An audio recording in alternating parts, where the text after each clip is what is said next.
Someone waits for me.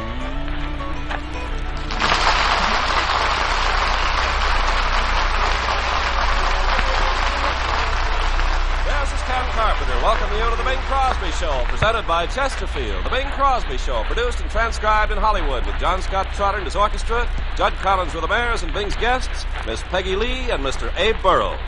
Ladies and gentlemen, in a few days, the World Series will be played to determine the championship baseball team of the world. We now bring you the Vice President of the Pittsburgh Pirates, Bing Wha-Hoppin' Crosby.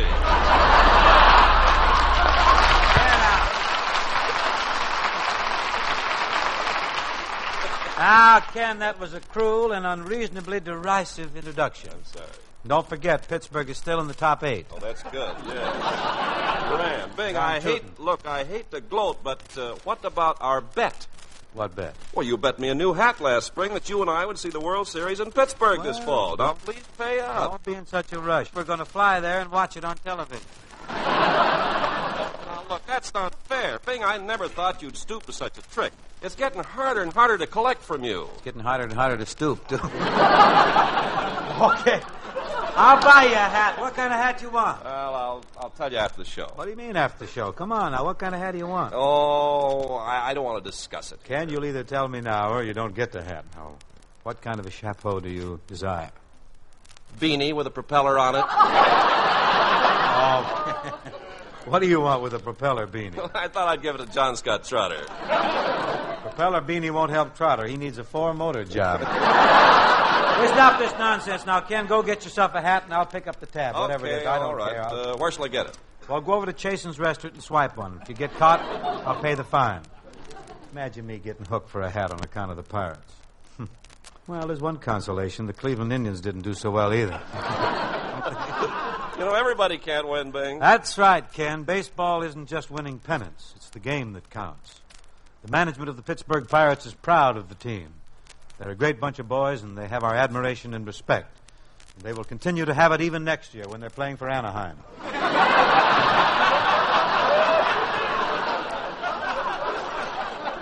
Oh, Bing, you can't kid me. Your bark's worse than your bite. You wouldn't do anything No, like that. I should say not, Ken. Those boys are all right. And believe me, Pittsburgh is going to win the pennant next year. Mm-hmm. I will now sing I'm Just a Cockeyed Optimist. And you're just the optimist can sing it, too. John Scott, if you got this South Pacific tune on the racks there, I'm practically ready.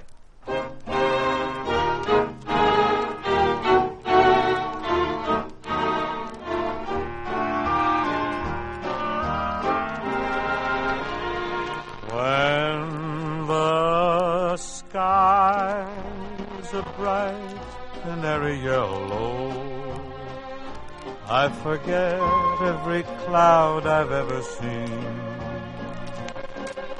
So they call me a cockeyed optimist, immature and incurably green. I have heard people rant and rave and bellow that we're done and we might as well be dead. But I'm only a cockeyed optimist, and I can't get it out of my head. I hear the human race is falling on its face and hasn't very far to go. But every whippoorwill is selling me a bill and telling me it just ain't so. I could say life is just a bowl of jello and appear more intelligent and smart, but I'm stuck like a dope with a thing called hope, and I can't get it out of my heart. Not this heart.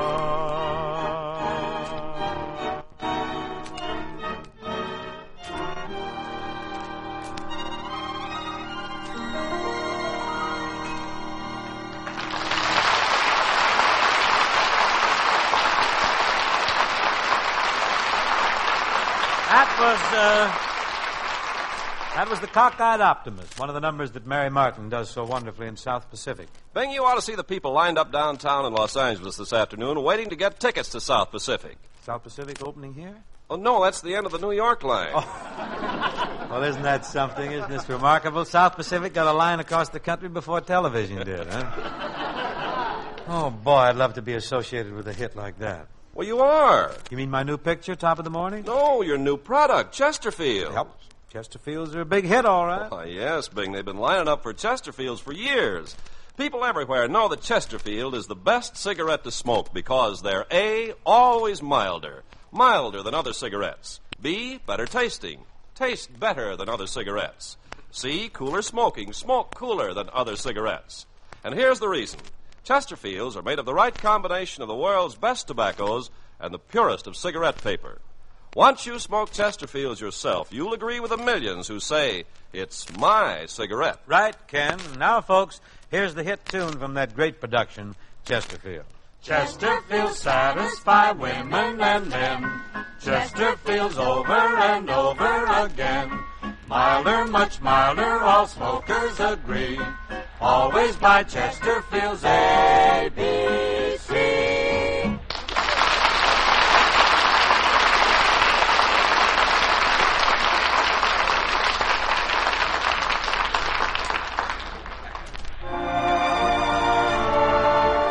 Song containing a tender sentiment, excellent melodic development.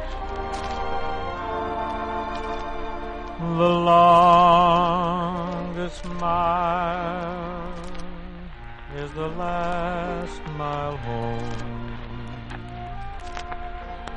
When you've been away, the dearest dreams are the dreams of home.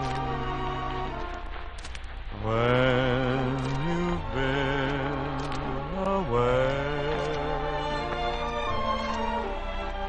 you travel far over land and sea. Then one day,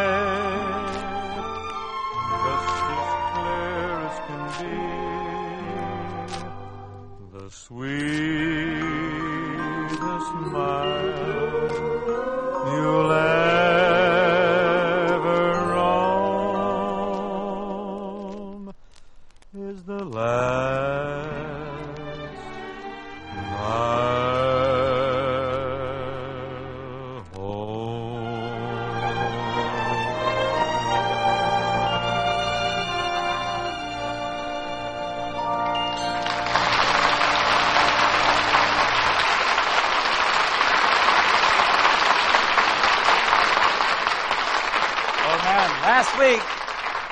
Last week here we were entertained by the songs, the airy persiflage, and the witty chatter of a chap, yclept Abe Burrows. Ever since that broadcast, we've had a flood, yea, a veritable deluge of mail about Abe. However, we've asked him back anyhow. Here is Abe Burrows.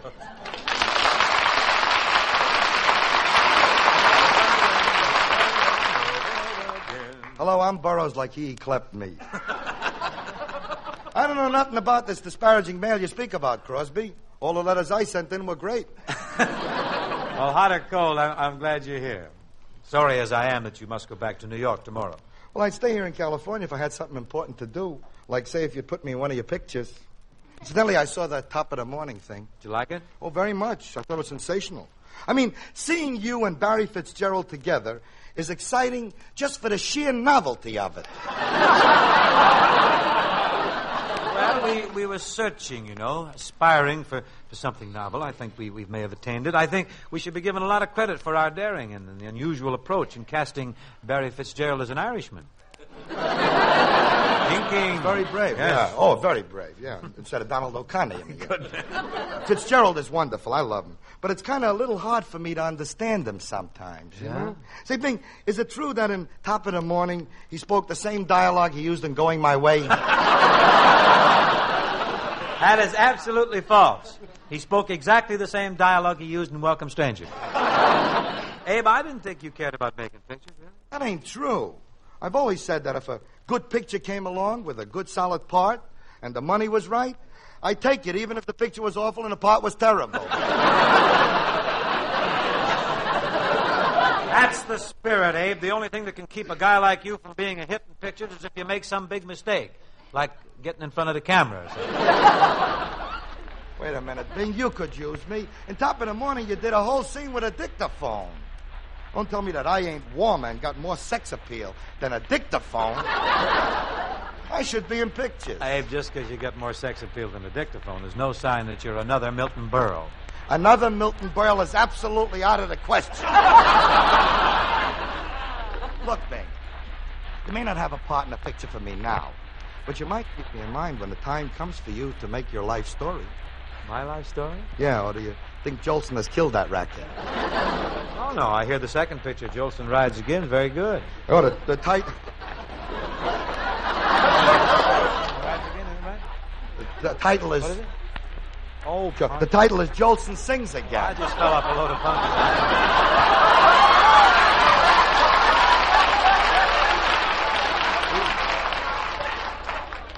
Title is Jolson Sings Again. I stand corrected. And it really is very good. Good picture. By the way, I saw a private preview out in New York. I went with the disc jockey, Jack Eigen. Oh, you name dropper, you. No fooling, Bing. This is really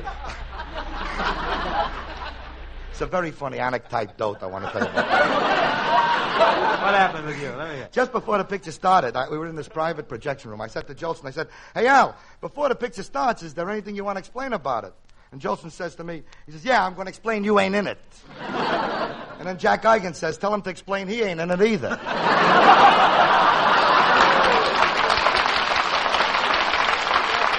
Actually happened. It's the first and last funny thing Eigen ever said. But anyway, Bing, like I was saying, if you want me for your life story, that is to be your Larry Parks, I'm available.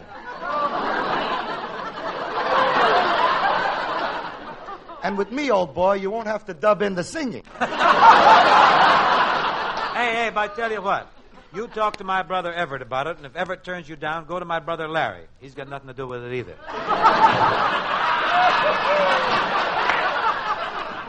Thanks for the lead. Of course, for tonight, I have a great operetta. Oh, yeah, but first, Abe, I must introduce our leading lady. She's gliding microwards here. Ladies and gentlemen, in order to offset Burrows in more ways than one, here is the lovely, talented, delightful, personable North Dakota Nightingale, Miss Peggy Lee. Hi, Bing. Hello, Abe. Hi, Peggy. Hiya, Peggy. Gee, I'm glad to see you. You know we're going to do another one of my operettas tonight? Oh, wonderful, Abe. I love to sing those songs of yours. I wouldn't miss it for the world. Hey, Bing, I thought this character went back to New York. Cuts out tomorrow, I think. Don't be too sure. I may get a picture. Got a date with Everett in the morning. Well, let's get to the operetta. Folks, some time ago, I tuned into a delightful evening program entitled Breakfast with Burrows, and I heard an exciting musical comedy version of Shakespeare's Hamlet.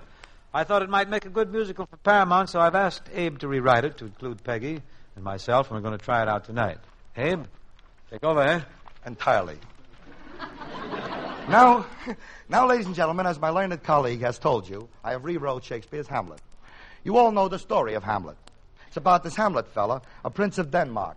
He is very unhappy, comes home to Denmark, meets his father's ghost, finds out his uncle murdered his father and married his mother. He gets sore, drives his girl Ophelia to drown herself, kills her brother, kills his uncle, and gets killed himself while his mother takes poison.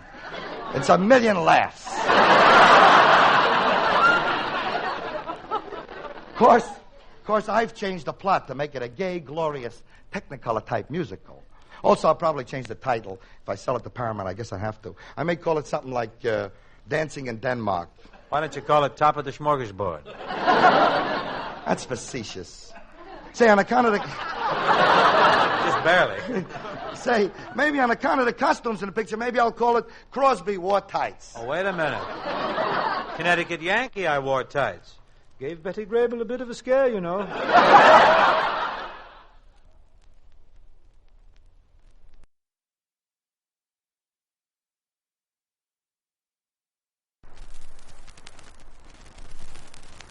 Say, maybe on account of the costumes in the picture, maybe I'll call it Crosby Wore Tights. Oh, wait a minute. Connecticut Yankee, I wore tights. Gave Betty Grable a bit of a scare, you know. Brother, you frightened everybody. Chopped liver. Well, anyway, the picture starts off when Hamlet, that's played by you. Excellent casting. Yeah, I thought so. Anyway, Hamlet has just returned to Denmark after a long absence. He is accompanied by his friend Horatio, a Keen and Win type fella, played by me. Hamlet and Horatio stand there looking at their beloved country. For the first time in many years, they're seeing it again, and tears fill their eyes, and they sing a sentimental type song like this. Oh, hello, Denmark, hello, hello. We're glad to be back home. Oh, how we missed you while we were away. Oh, baby, it's great to be back in dear old Scandinavia. Oh, hello, Denmark. How do you do? Nevermore will we roam. Say, I'd give my life to see a piece of Danish pastry. So, hello, Denmark, we're home. Hello, Denmark, hello, hello. We're glad to be back home. Oh, how we missed you when we were away. It's great to be back in dear old Scandinavia. Oh, hello, Denmark. How's it, old girl? Here's where we first were born. And we've loved you ever since. I'm a great Dane. Call me Prince. Down, Prince, down, back, down.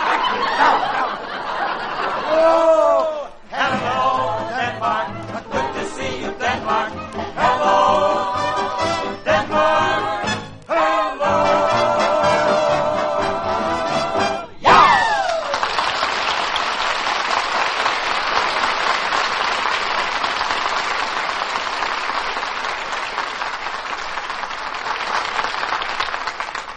This dreadful song winds up in a great big production number in which 12,000 happy Danish peasants welcome Hamlet and Horatio with their native dance, which is called the samba. Samba. Arthur Murray's got branches everywhere, hasn't he? Now, as this dance finishes, the peasants dash off stage for their checks. And Hamlet is left alone with Horatio. Hamlet speaks. Alas, Horatio, sweet and trusted friend, strange do I feel. Joyous should I be my native land to return to, but somehow melancholy grips me. Gives me great pain. Or mayhap it could be the tightness in me tights. No, sweet prince, ill tidings are abroad. Always.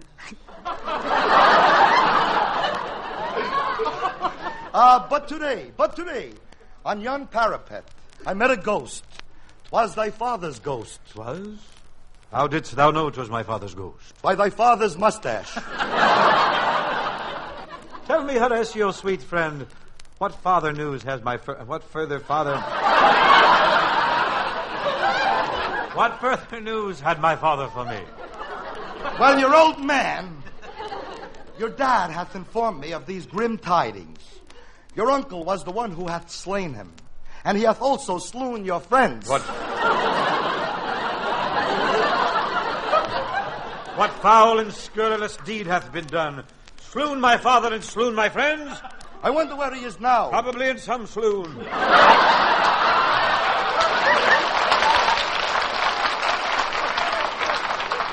Hey, Horatio, something is rotten in the state of Denmark. Would that I could once again have the comfort of the arms of Ophelia, the shy, sweet Ophelia, whose love I once possessed before I went to seek elsewheres. Hamlet, sweet prince, mon capitan. See who approaches over yonder, down there. Down there? It is she, Ophelia. Aye, 'tis she indeed. She does not see us. Ophelia! Ophelia, I am here. Where are you? Here, in these tights, here. Ham. Oh.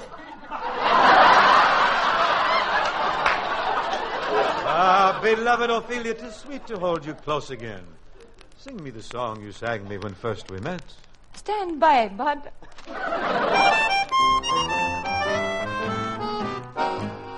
I'm sweet, shy Ophelia, a lovely princess. I'm a natural blonde. I never rinses. If you really cares, my friend, I'm the bashful blonde with the beautiful bend.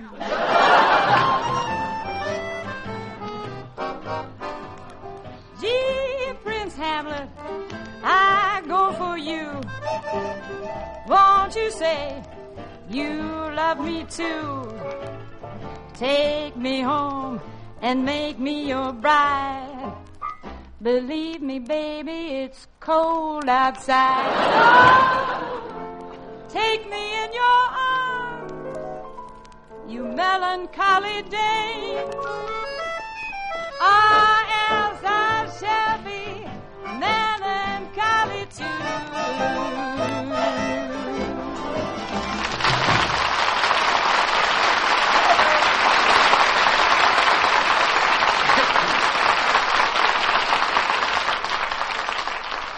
Immediately following this song, Ophelia plunges into the lake to drown herself.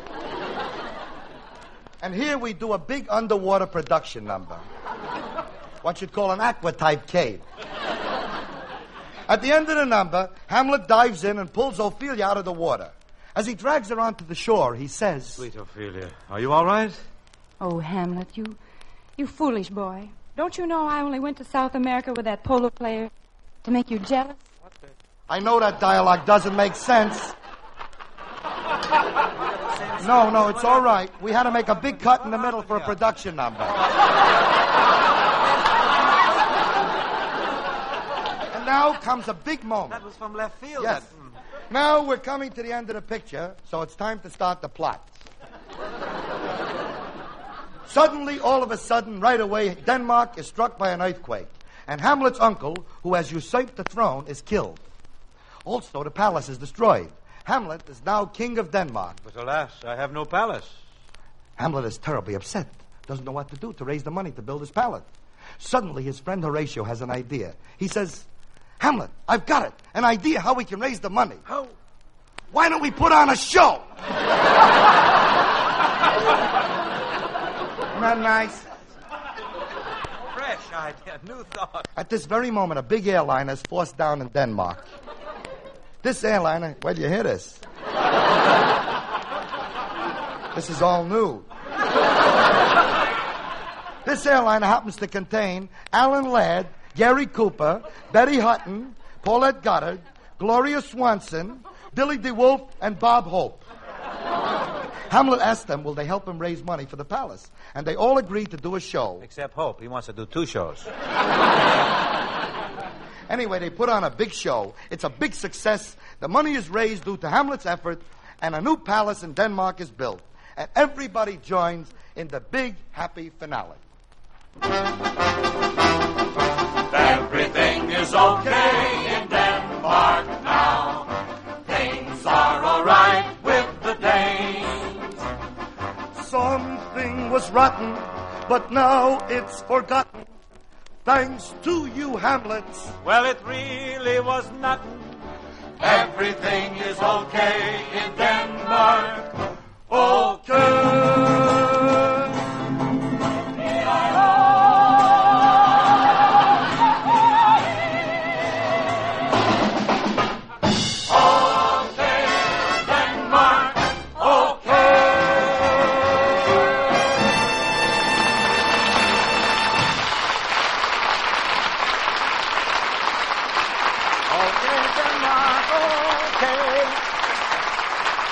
Thanks, Bing, Abe, Peggy, Milton DeLug, and the entire company. That was a delightful presentation. Enjoyed of it, Hamlet. Ken? Yeah, there was only one thing I missed. What? What'd you miss? Why, that famous speech where Polonius speaks to his son and gives him all that wonderful advice. You remember? Where he says, Costly thy habit as thy purse can buy. Oh, you intone it well. Neither a borrower nor a lender be. This above all, to thine own self be true, and always buy Chesterfield. Again, I doubt that the bard ever heard of our ABCs, but if Chesterfields had been available in those days, Shakespeare would have raved about them, because Chesterfields give you everything you want in a cigarette. They're mild with a clean, fresh taste after smoking.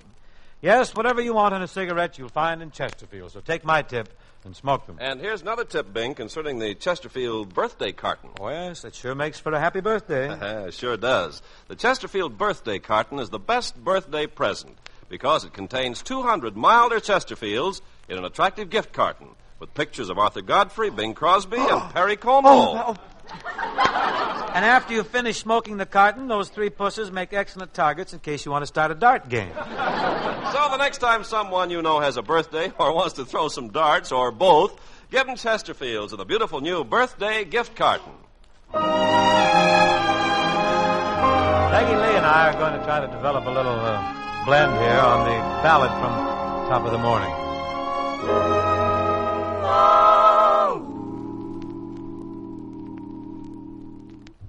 You're in love with someone anyone would know. Takes up all your dreaming and makes you sort of glow. I guess you think your laughter covers up your sighs, but you've got a love look in your dreamy eyes. Oh, you're in love with someone, anyone I know. Like to have a chances, the lucky so-and-so.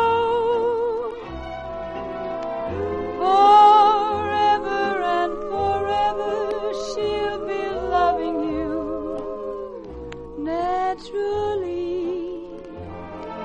If you're in love with someone like me.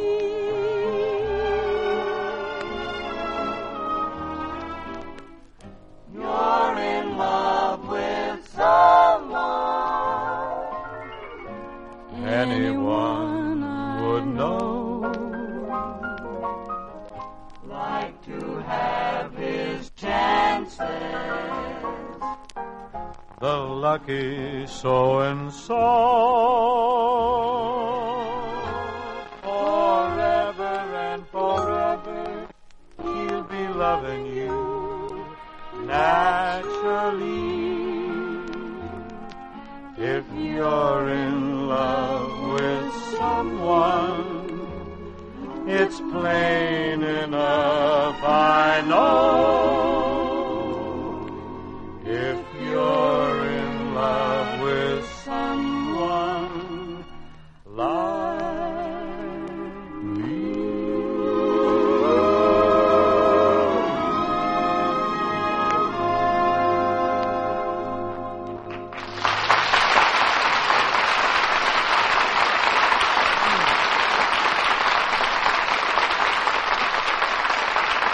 Thank you, Peggy.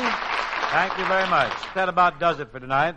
Good night, folks. Hope to see you next Wednesday for Chesterfield, the best cigarette for you to smoke. The Bing Crosby Show is produced and transcribed in Hollywood by Bill Morrow and Murdo McKenzie. Be sure to be with us next Wednesday when Chesterfield again presents The Bing Crosby Show with Bing's guest, Judy Garland. And stay tuned for the George Burns and Gracie Allen Show, which follows immediately.